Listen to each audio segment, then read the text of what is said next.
Never bite the hand that feeds you. Picking a fight with the nation that is a source of assistance to your country is never a great choice.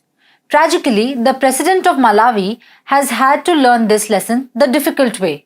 Now, as his nation is on the verge of an unstoppable tragedy, the president is left with no choice but to lament at his past mistakes. Hello and welcome to TFI Global Africa, TFI Global's channel specially dedicated to Cradle of Humanity. I am your host Ananya, and if you haven't subscribed to the TFI Global Africa channel yet, hit the subscribe button and press the bell icon to receive all the latest updates. And if you are watching us on Facebook, do consider following our page. The Russo-Ukrainian war has had a profound impact on the world's supply chain for essential minerals, food, oil and gas.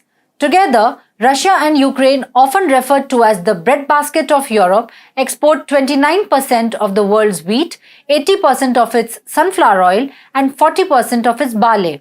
Before the war, Russia supplied roughly 10% of the world's oil, and only last year 40% of Europe's gas came from Russia.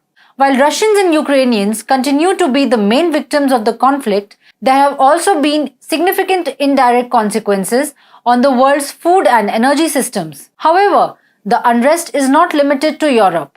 Indeed, the war has wreaked havoc on a different continent, unleashing a three-headed dragon of food, energy, and financial shortages across Africa, further endangering the lives of those who are already at peril and placing dozens of nations at risk of default. Many African nations adopted a prudent geopolitical strategy in response to the need to address food shortages by either remaining neutral or covertly endorsing Russian President Vladimir Putin. They were conscious of the devastating effects that the confrontation with Russia, a significant supplier of resources to Africa, would have had on their individual economies. But this was certainly not the case with the Malawian government.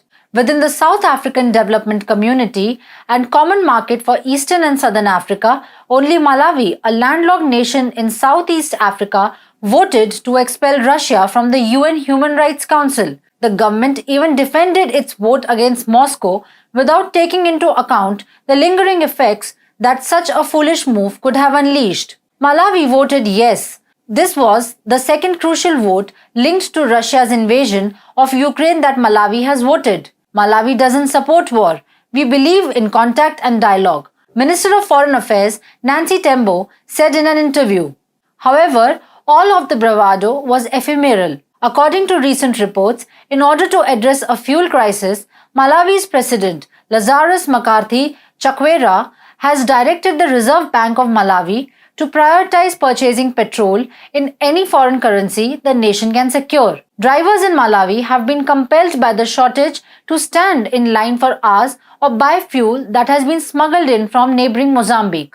In Malawi's central and northern regions, where many pump stations have been dry for weeks, the issue is more severe. Malawi's President Lazarus Chakwera stated on Wednesday that the administration is taking steps to increase the fuel supply in an effort to quell the turmoil plaguing the nation. But make no mistake, no matter where Malawians source their oil, they will face the detrimental impacts of high fuel prices across several sectors. The rise in fuel prices will also lead to precarious food security situation. Most food requires transportation to reach Malawian customers.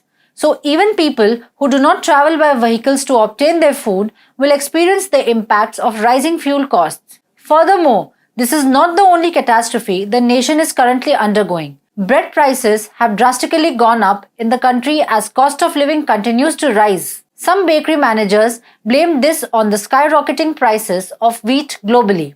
As a result, a 50-kilogram bag of bread flour, which was at around 36,000 kwacha, is now at 48,000 kwacha, said one of the managers. You see, Malawi is one of the many African nations that depend on Russian wheat for production of bread.